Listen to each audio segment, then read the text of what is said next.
Hey you, yes you, see all these wonderful people right here? They are my Patreons. With the support I get from them, I can afford to do my passion as a career and bring you guys weekly videos. Want to join them? For just $1 a month, you can get videos 24 hours before anyone else. And for even higher tiers, you can get Polaroids, letters, and mystery boxes from me to you. And even fursuit parts, not to mention my eternal thanks. So what are you waiting for? Become a Patreon today via the link in the description. Thanks again, enjoy the video. Hello everyone, and welcome to a series, yes, a new one, I have a problem, called Everyone's Asking, where I answer questions or cover topics that everyone's been asking me to cover. These are questions I get almost daily, and quite frankly I'm sick of seeing them, as I've covered these topics before, but because people can't Google for themselves, I'm going to have to dedicate an entire video to each topic or question, so hopefully, people will stop asking. However, as a compromise, there will also be a section called No One's Asking, where I get to talk about a furry or furry adjacent topic that I want to talk about. Sounds like a deal? Good. Deal. This week's question is, where do you get your fur? Which is still a shock to me, as so many people besides me have covered it before, but I digress. Let me cover some of my fur sources and the advantages and disadvantages. The main two places I get my fur from at the moment are Big Z Fabrics and Hal Fabrics. Both are USA-based companies, I believe. Their furs are high quality and fairly priced. Let's talk Big Z first and foremost. Big Z isn't a furry corporation or company, however, since their fandom customer base has grown, they've been nothing but kind to the furry fandom, often bringing out new colours and furs and listening to what we want most. They even congratulated me on my 100k subscriber milestone. Sponsorship when? Call me Big Z. I'm just joking, but seriously. Big Z is mostly known in the fandom for their eco-shag furs. The idea behind their eco-shag furs that the manufacturers selected are eco-friendly, and they use eco-friendly machines to reduce the impact on the environment, which I think is excellent. Not only does eco-shag come in your standard luxury shag length, but also in beaver length, which is great for faces and paws, shorter fluffy furs for slimmer looks, extra long furs for that extra motion, and all variety of colours and styles. I tend to find their shipping to be the fastest for me living across the world, in Australia too, so I really love getting furs from them. Next, let's talk about Hal Fabrics. This company was started up by a fursuit maker, and this supplier caters directly to the furry demographic. Whilst they may not have the eco-friendly label Big Z boasts, they have my favourite type of fur, and that is their teddy/bunny line. It's on Sky's ears. This fur has a smoother pile than the shag varieties, and it has less maintenance needs too. I tend to find the overall quality of Hal's furs is the best out of all my suppliers, with lovely crisp backing and minimal balding on their batches. Hal also does exclusive colour runs, which is amazing when you have a character with hard to match colours.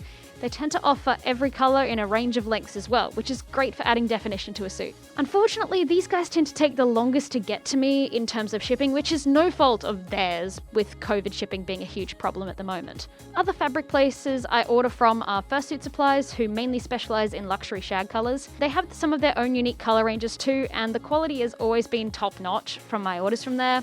They also sell a multitude of fursuit making supplies, like eye materials, tools like pins and X-Acto blades, electronics like LEDs and fans, balaclavas, and more. Although, someone used my email address to order a bunch of furs from there, so, Mako Fox from Ontario, Canada, please don't do that again. You literally gave me your address. That's dangerous, dude. What the hell? Then we have Mendel's and Fabric.com. Both suppliers I used to use a lot more previously than I do nowadays. They mainly offer the same type of stuff as the other ones do, but sometimes I'll order there for cheaper shipping or if another place is out of stock. Both are fine sources of fur if you want to check them out. There's only really one place I order from in Australia on the regular, and that's Bartfeld Textiles, who has just started to offer luxury shag colours in Australia. I believe they're the only seller that does as well. They have some other interesting furs available too. Not all of them are suitable for fursuit making, but definitely worth checking out. Very, very, very rarely do I buy furs from my local fabric store, Spotlight and Lincraft. They just don't cut it for me in most cases. The furs they get in are very odd. often extremely low quality, ridiculous colors, and ridiculously overpriced. Sometimes you'll get some gems, but very, very, very rarely. You can get the really cheap and nasty stuff from your local fabric store, but honestly, if you can, I recommend spending the $30-ish US a meter to get the better quality stuff. It's not too expensive. I hope that answers the question you've all been asking. It's where I recommend getting furs from, no matter how experienced you are.